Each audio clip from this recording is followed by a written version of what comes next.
Are you ready for a bold conversation about identity, impact, and becoming more of who you really are? In today's episode of the Bold and Brilliant podcast, I sit down with Jen Vertanen, founder of We The Unruly, a community and movement for impact makers who are done with performative perfection and ready to lead with truth. Jen shares the pivotal, deeply vulnerable decision that changed everything, one that required her to admit she was headed down the wrong path, choose courage over ego, and begin a decade-long journey of healing and identity work. You'll hear how redefining strength, finding the right support, and creating powerful mirrors in community can help you remember who you are, especially when self-doubt creeps in. If you're building a mission-driven business or life, and you're craving deeper alignment, clearer self-trust, and a way forward that actually feels like you, this episode is going to land in all the right places. Welcome to the Bold and Brilliant podcast. Jen, I'm probably way too excited to welcome you to the podcast. I'm so glad to have you. Thank you so much. I don't know if you're more excited than I am, though. Okay. Well, we'll just kind of both sit here in that excitement moment. I have to say that for those of you who are watching on YouTube, don't we just love Jen's fresh, self of the pink, but with the sweater, especially, I am such a fan of your style. It's so fun. Thank you. It's fun to observe as someone who's been pink and does also the bold persona that to see other people show up that way, it's like, oh yeah, people might get a little bit of that from me too. So that's fun. Oh, absolutely. Absolutely. Yeah.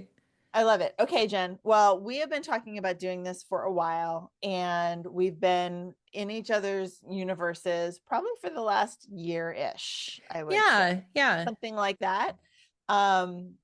And hadn't met in person until earlier this year. Yep. But October. Online, I've been a part of you kind of creating this new We The Unruly community philosophy, the way of being in the world that helps everyone recognize that there's no box that we all have to fit in. We don't have to not only not fit in a box, but there's no box. Forget it. And for those listening in, sometimes those who don't think they live in boxes need reminders, right? Yes, absolutely. And I say that I need it just as much as anyone else. Well, and that's why we create what we create, right? Is so that we not only get the thing that we need, but after thinking about what we need, bringing that to other people to help them realize that it's okay to need this thing and join the other people who also need it. And now we're all together. Absolutely. We get to have a party. Yep. So, and even though you've been creating all this year, you have been an entrepreneur for a while. How long? 14 years, but 14 years. Let's say entrepreneur-ish for 14 years. So you've had a thing of your own. Yes, that is correct. For about 14 years, which is about the same as me. I'm at 13 and a half years. So we're in a similar vein. But the difference is you still work in the real world of the corporate situations. And I do. And I departed, probably not advisably so, when I started as well. But so let's talk a little bit about you and what you do outside of Jen Vertanen, amazing coach, We The Unruly situation that got you to deciding to make that this community that you now have. So tell us your origin story. What's the other part of you that we might not see every day? And how'd you get here? Oh goodness. Well, there's the corporate side of me, and I'm an odd duck in that I love my day job. And you don't hear people say that a lot, which makes my heart hurt. Well, it makes me happy for you. Well, happy for me. Yeah, absolutely. But I think of it as I have a unicorn role in a unicorn leadership team, a unicorn company, just everything aligned. That's why I love it. But I'm chief of staff of the coolest health tech startup. And what that means is, I herd cats. They're wily, unruly cats, if you will. But I love them so much. But how big is the staff that you're herding? Well, I mean, so I'm not over all the staff, and I'm not over anyone, actually. I get to play Switzerland. So it's a small company. But what I want to share is that is from 3+ decades in IT software development, specifically project management. So I tried to be a developer for a little bit, and then, I wasn't very good at that. So I moved into business analysis and then project management and Yeah. on up and what have you. Honestly, this is why we get along so well. I Yeah, always get along with the IT project managers I was because gonna I was say the because facilities project manager. right. We had to Yeah. work together, right? Yep. Okay, so keep going. That's amazing. Yeah, but in 2011, I left my then job, and I was like, I'm not working for the man, and blah blah blah, all this false bravado and confidence. And my mom, funnily enough, she was really embarrassed that I was leaving. And Mm, she told my former classmates that I had retired. And I didn't learn about that till years later. I'm like, okay. Mom. She's like, well, I didn't know what to tell people. I was so embarrassed. I'm like, okay. Uh, so I left the She job, was the corporate, embarrassed because you chose to leave, yes, like a unadvisedly cushy, so, probably. yes, Yes. exactly, That. exactly. But anyway, I was moving into, I had learned about coaching and I thought, well, I coach and mentor in my day job, so Right. let's try that out, right? But what happened is I slipped into a very one of probably my deepest depressions that I've ever had, and it lasted for a number of months. And so even though and this is why I say false bravado, right? On the outside, I looked like, yeah, I've got this, blah, blah, blah, blah, blah. People are excited for me. I needed the time and space to have what I now is probably a nervous A breakdown little bit of at a the time. breakdown. Yeah. Yeah.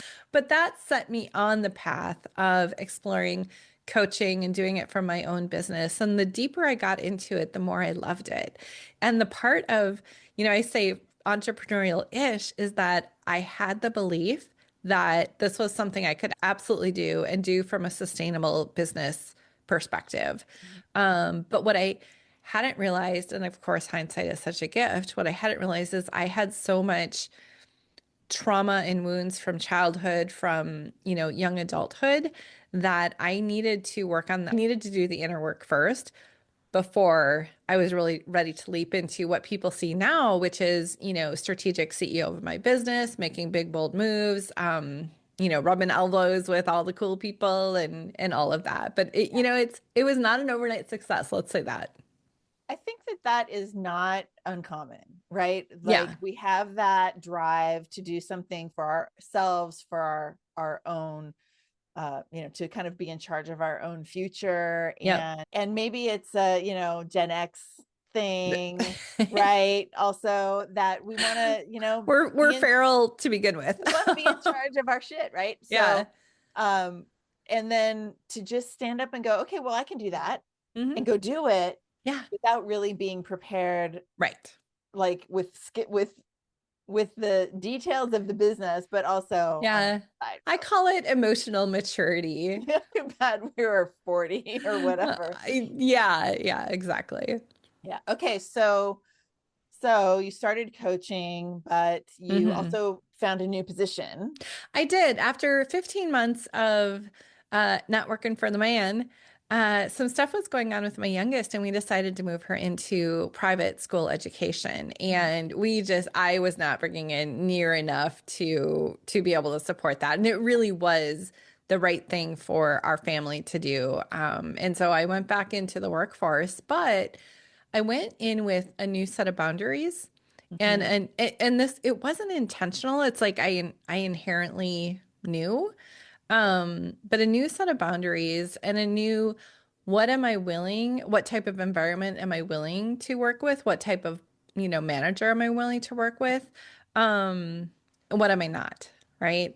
And, being in IT at that time, it was, a privilege to be able to have that, be able to leave something if it wasn't working for me. And I want to acknowledge not everyone has that. Now, I would say IT these days is very different, but back in those days, you didn't have to worry about landing a new gig like that. Yeah. Yeah. Well, especially with the kind of experience that you had in your Hmm. pocket and the years of being able Exactly. to what you were bringing to the The table. relationships I had built. Yeah. Yeah. Yeah, awesome. And then so okay, so you decided, so you got this new position, you were able to send your child to the Yep. school that you needed to do, and then there was some more family things that really became an upheaval moment. Yeah. Again, potentially didn't, yes, did. Tell us a little bit about, because for everyone that's on the podcast, I want to know, like, we all make decisions Hmm. all the time that, especially in hindsight, as you've been talking about, we can see how our track shifted at that Hmm. moment with that decision.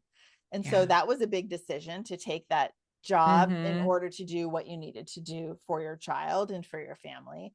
Tell us more. Yeah. So 2015, things really came to a head for me personally. And I was 45 at the time. And I had not dealt with the inner stuff from, like I said, the trauma, the wounds, what have you, all the, hmm, not to get, I mean, I will go into it. Absolutely. I'm an Right. open How much book, time do we but want to take, right? exactly, Yeah. exactly. But suffice it to say, I was raised, being told I wasn't a very good person. Just, it was death by a thousand paper cuts, right? And it's heartbreaking, but it's also not an uncommon story, Yeah. right? Unfortunately, but it was death by a thousand paper cuts. And I always took on the role of I'm the warrior. I'm here to protect my mom, my brother. And it's just all it did was built up all these walls and, over the years. And it's that outside looking in, it looks good, right? The inner, my inner, painted a very different picture that was angry, resentful, bitter, heart aching loneliness. I did not like myself. I did not like my life.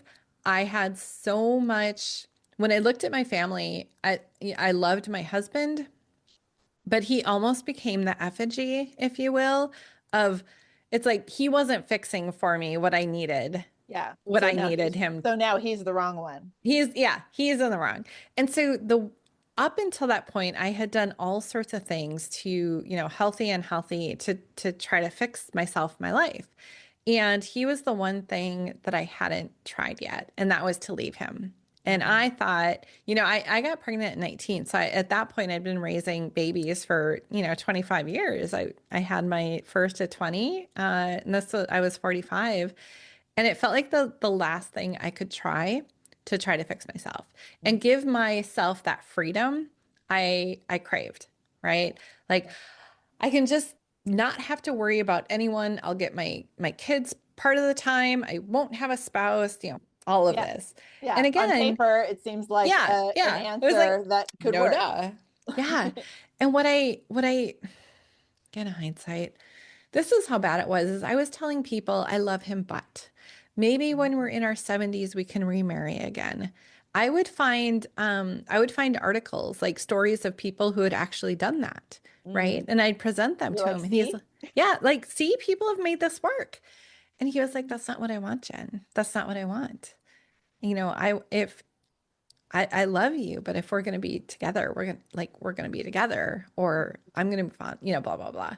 Yeah. And so I had this decision that I'd made. And again, this false bravado and confidence. But this was my persona. This is what I was used to, right? I Mhm. was the one who made big, bold moves, decisions, all of that. I I'm just even gonna do it. just gonna do it. Yep. I even had an apartment that I had paid a couple of months rent on, and I wasn't living there yet, but I was starting to furnish it. Mm. So the day we told our daughter, who was 11 at the time, she was the last kiddo at home. It was a very hard day, as you can imagine. Yeah. And that night I went to bed and it was just over and over and over again. Well, I tried to go to bed, but over and over, it was like, you don't want this. You don't want this. You're making a mistake. Right. And the plan was that that next day I was actually going to move into the apartment. But all that night, over and over, that's all I heard. You're making a big mistake. So my husband woke up the next morning and I shared with him. And that was so incredibly difficult because that was a level of vulnerability. Mhm. Oh. Yeah, where you admitted that you Yeah. were rethinking your decision that Yeah. you had made. Yeah. Sorry, Wow. I gotta wipe my nose a little bit. It's chilly here in Minnesota. But it was, and to show I felt like the weakest person. But it's like I had to do this for myself because I realized I was making such a big mistake. I, it was so bad inside my head that I was willing to walk away from the person who had only ever had my back, who had only ever loved me. Like he was the person who loved me no matter what, Yeah. And who saw so, through the stories, who saw through the things I did and, the behavior. Because again, I was kind of this tough exterior of a shell. And he saw the potential in me and loved me no matter what. mm, So that's so wonderful. thank you. That's such a Thank you. great story. And so, like, you thought that making a change with him was going to fix Yeah. the I'll have the situation, whatever's freedom. going on in here, right? Yeah. Yeah. And to admit that to his face Yeah. after all the discussions that you'd already had, that's so brave and Mm, amazing. And so, like, what was the next step? Like, because yeah. this is a big fork in the road. You were That was about a to big, move out and you yeah. didn't move out. Yeah. And, did he know that you were paying for that apartment? Well, Yes. Yes. yeah. Yep. Uh, yeah, What happened it next? was hard to tell him. That was definitely a brave moment. But getting myself to admit to myself Yeah. that I was making a mistake, that Yeah. was even Yeah. Of harder, course. Yes, you know? absolutely. Yeah. So the next step is we said, okay, before we tell our daughter and, the other kiddos, the ones who are out of the house, we're going to take a week. We want to make sure this isn't like a knee jerk, emotional, but you don't really mean Yeah. it, Yeah. right? Yeah. Yeah. And so that's what we did. And we talked a lot, right? And we agreed that we're going to go to marriage counseling just to learn how to communicate with each other again, right? And so that is what we did. And he said, if we stay together, you are promising you will not do this again. And I made that promise. But also what I was going through was the guilt of telling our family, right? Our young daughter at home and the two older kiddos and our friends and our extended family. I had put people through this. And so I carried a lot of guilt around that. Of course, that I had to untangle and unwind and make peace with that and what have you. Yeah, 2015 was, I started the year. I knew that I was planning on divorcing, and I started the year. I all my passwords was 2015 is my year, and it did become my year, but in very different ways. Yeah. That's wild. So in telling the family and the extended family and the hmm friends, and you had that decision to make the vulnerable admission to your husband Yeah, that you knew that you were wrong. yeah, And now you had to tell everyone else that you were yeah. wrong. Oh, You told the Tracie. entire planet of your world that you were wrong. When, That like, was had that ever so happened before? hard. No, not like that. I mean, Right? even when I got it pregnant at 19, You're I like, try, yeah, it was planned. yeah. Oh my gosh. Yeah, it was an interesting time, and there was a lot of what I didn't realize. So I did not grow up in what I'd call a safe family, right? For all sorts of reasons. But when I became a mom, it was very important to me that I did not bring, Right. those things forward, right? And so my daughter, the only world she ever knew was her mom and dad and her brothers and such safety, Yeah. right? That's all she knew. And I was going to rip that out from her, underneath her, Yeah. because I wasn't thinking about it from her perspective. Yeah. And so then it's the guilt over being selfish, right? Yeah, of course. All of that. Yeah. And with her being 11, Yeah. that's Yeah. still very Very young, formative very like years. hard to understand adult things, even though they think that they're Absolutely. 20. Yeah. Yeah. Yeah. Amazing. So, okay. So you said 2015 is going to be your year. and it Yep, became your year. it did. How so? Like Ooh, what happened next? yeah, yeah. So we decided our middle one had graduated high school and we decided we were going to move and we wanted to move into the city. And the house we bought that we're still in now, it has these, it's a 1905 Victorian four square, Fun. but it has beautiful Love it. hardwood and Yeah. it has these creaky wood floors. Okay. And the realtor was like, oh, and I'm like, no, I actually love these because it brought me back to feel of when I did feel safe in my Mm. childhood, and that was at my great grandmother's house. She Oh, had creaky wood floors. And so I like to think of this house as it is the home that held me as I was healing. And mm-hmm. now I know exactly what home feels like. Oh, Mm. this gets me a little, That's so I beautiful. know what home feels like. So wherever I go from now on, it doesn't matter the place. I know the feeling of home. And yeah, that gets me a little emotional. Beautiful. I love that. Yeah. So, okay, so you moved into this new house, you Oh, moved into yes. the city. Yep, yep. And it's I like to say it was 10 years of identity work of, I don't like who I've been. I don't really know who I am. And this goes a little bit to my human design, FYI, that the not knowing, but I didn't know that Which at the is time. which is what? Well, I'm a 6-2 manifesting generator, but the Okay. only center I have undefined is I think it's the G. It's your identity center. And so it's like, oh, no wonder I I don't struggled know with. enough to really even Yeah, know what you're yeah, yeah. talking about, but now it's documented, and when I Yep, there learn, we I will go. know. There we go. Um, but it was like, I don't like who I've been. I don't know who I am. And so the question became, who do I want to be? And my work has been, for myself, has been becoming that Yeah. person. So Mhm. 2015 it literally was the start of that. And some people might be listening and be like, oh my gosh, a decade. My argument is I get to have this the rest of my life. Yeah. Like, why would I not? If I had set out and made this into a SMART goal and tried to assign a time to it, and if a year went by and I wasn't, and I'd give it up, I'm like, no, I get to have this the rest of my life. Identity work isn't it's always evolving. So there's nothing Yeah. you can Yeah. put a time frame to. I'm going to, go through this process for this next Right. year, but ultimately it's the kind of thing where you say, and we'll see where we are then, Yeah. Yeah. and maybe go Well, on from there, and because you Tracie, can't. I Yeah. don't know if you know why I have pink hair. No, tell me. Okay. So when I Because had this vision, when did you start? well, it was a couple years ago, Okay. but if we go back to Yeah. 2015 and I saw these two paths of this bitter, old, resentful, angry woman that no one wanted to come to my funeral. My children didn't want to, and Mm. that felt like a very real path that I was headed down.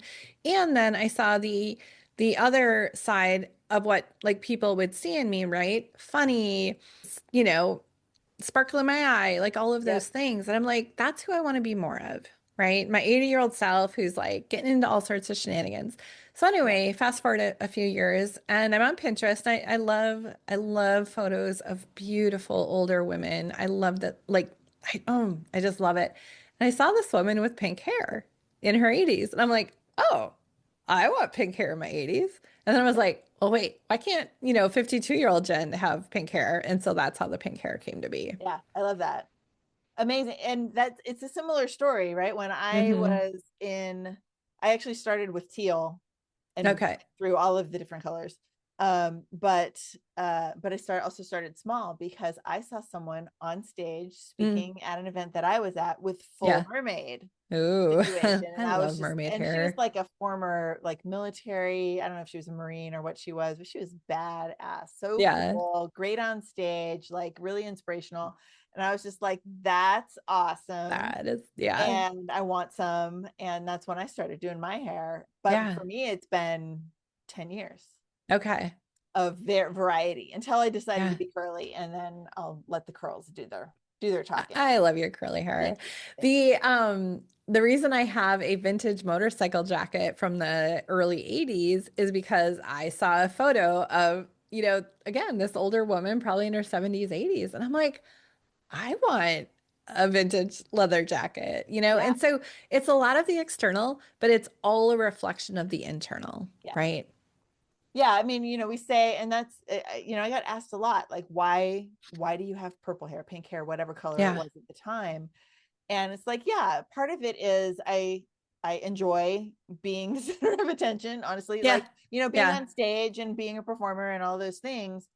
And it's like it's the bold self, like Hmm. growing out of your hair follicles, like Yeah. it's seeping through your pores Yeah. to become and to show like who you are on the inside, on the outside, even though it's an Right. external application, because Right. unfortunately we weren't actually born with the colors in our Right. hair.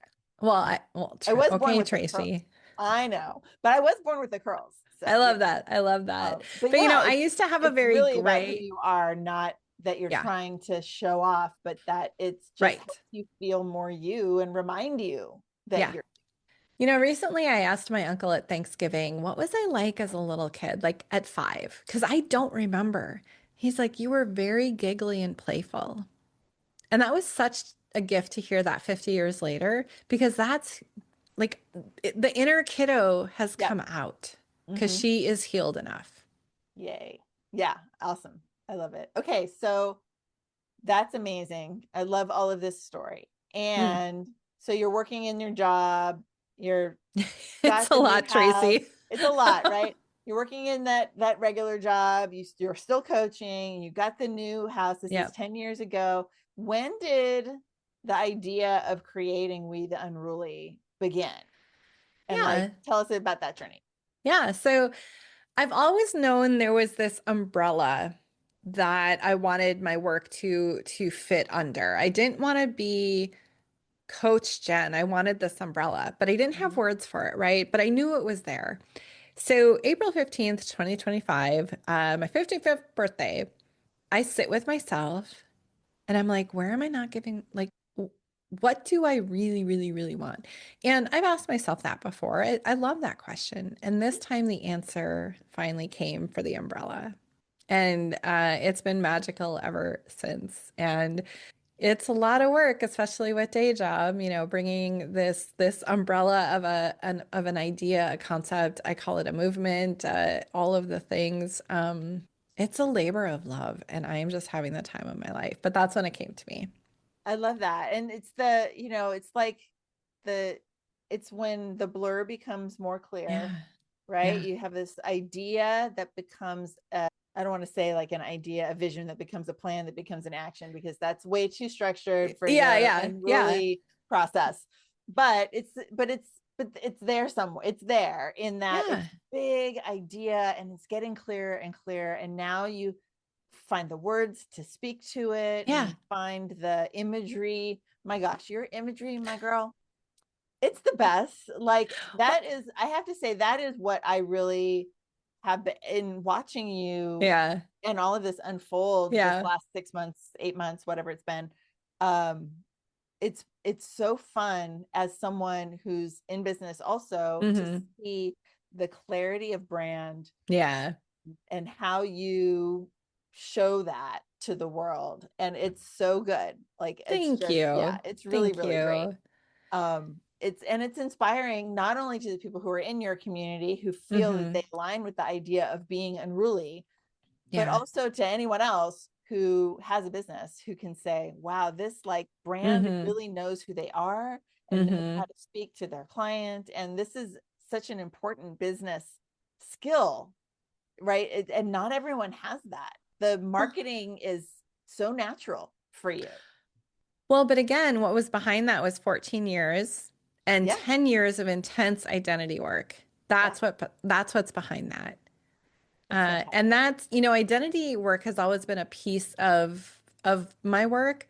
But it's like now that I'm on the other side of all that and the things are coming a lot more easily and all of that, I'm like, that is a key fundamental foundational element for folks that really want to embody their business and what they're about. Yeah, I agree. I Yeah. agree. I think that there's because it's everyone, I don't want to say everyone's in like Yeah. two camps, but those of us, especially in the coaching world where we are our business, we Hmm. need to know who we Yeah. are in Yeah. order to show up like that, as that Yeah. for our clients and in our business Yeah. That branding level and of everything. clarity, Yeah. power, influence. Absolutely. And then you have folks who like they made a company and that company is this, but it's not them.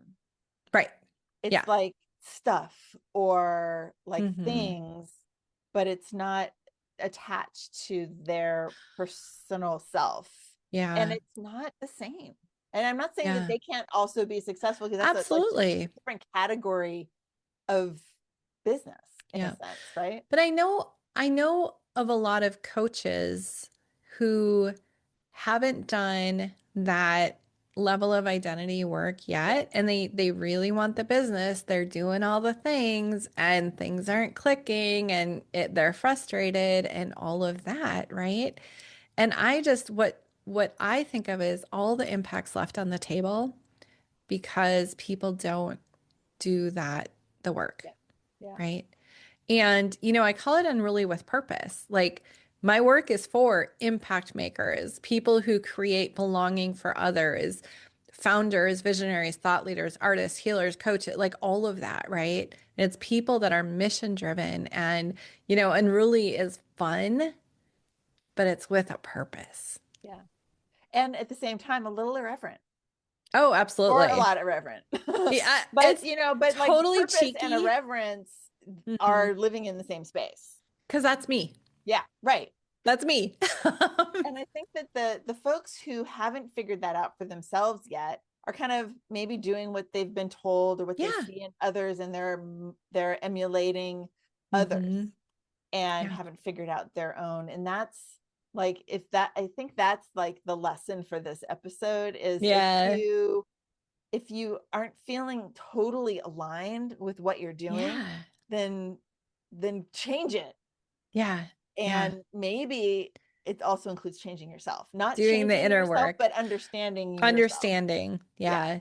Well, Not and changing. Yeah. I don't mean change yourself, like change who you are, but like change your yeah, relationship to yourself. your relationship to yourself. And this is why I love disco balls I love because disco it's balls too. all these mirrors, right? And we I have a little need, one. I have a oh, little I one love right that. here. Yeah. We need mirrors. And we Mhm. need to be mirrors for others, right? And the other day, I had people mirror something back to me where I was fitting myself into a box that does not fit me. But Mhm. sometimes we don't see those things. And so how can we be mirrors for each other and help each other remember who the hell you are, Yep. right? And I need it, like I said, just this and I'm so grateful that they're, gently pointed out like, hey, that kind of doesn't fit within your unruly. I'm like, oh my God, you're right. Why am I doing that? Yeah. Yeah. Well, and the idea, and that's why building a community underneath or around all of these Hmm. ideas and philosophies and self understandings is why that works so well because all of the people, like Hmm. not everyone's going to notice that, but someone Hmm. will, and that's like one of the mirrors on the ball. So I love the idea of the disco ball. This is new in my brain. The idea of the disco ball Yeah. emulating the community itself Ooh, yeah. is one of the mirrors. Yeah. You have to Yeah. count how many mirrors are on that ball Oh my now. gosh. No.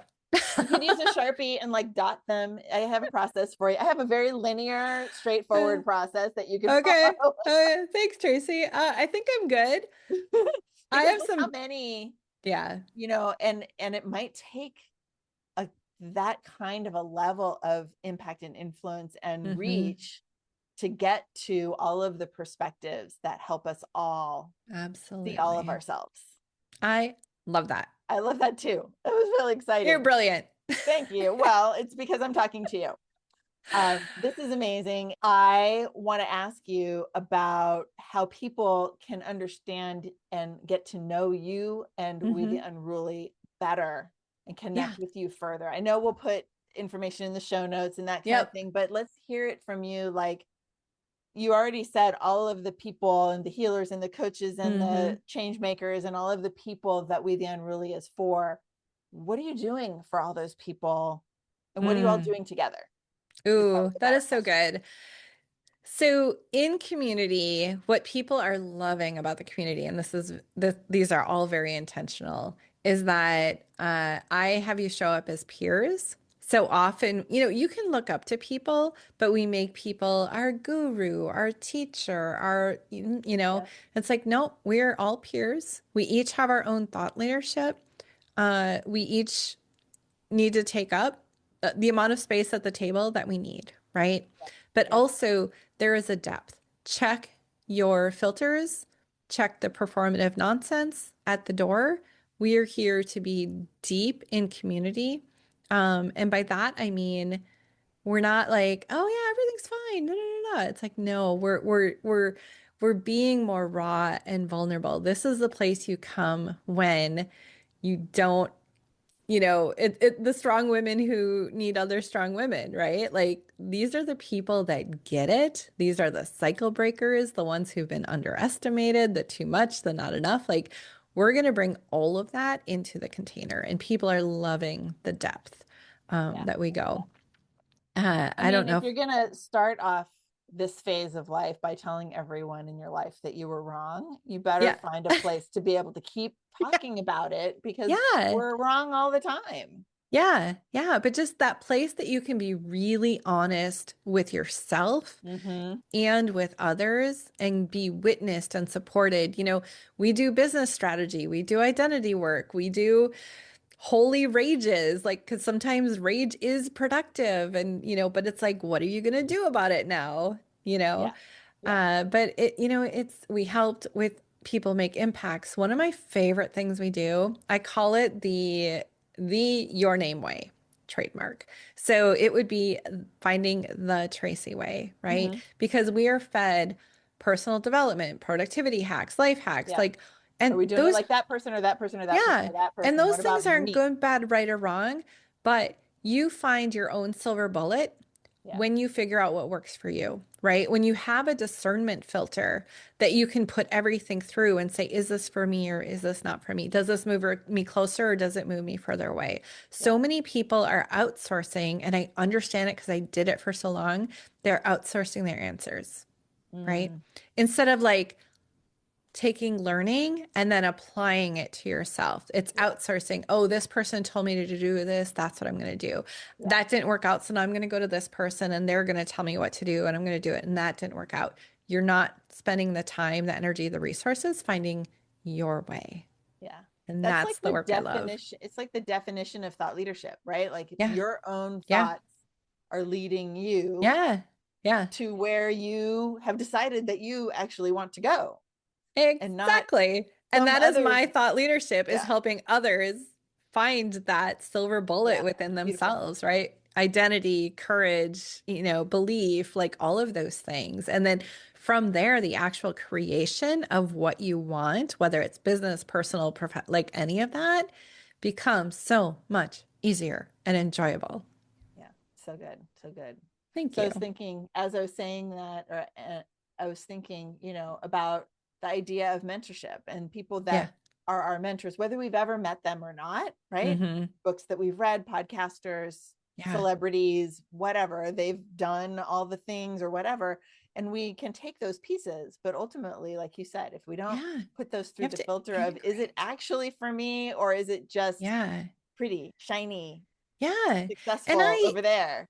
in like personal development, it's not good, bad, right, or wrong, but we would not have what is it, like an 8 billion a year industry if what was out there was working for folks. Yeah. We wouldn't, Yeah. right? Because people are always still looking for more. Yeah. Yeah. They're intaking all these inputs because the work is can feel hard. It can feel scary. It can feel, and like human beings, we are not wired for that. Yeah. But that is That's the work.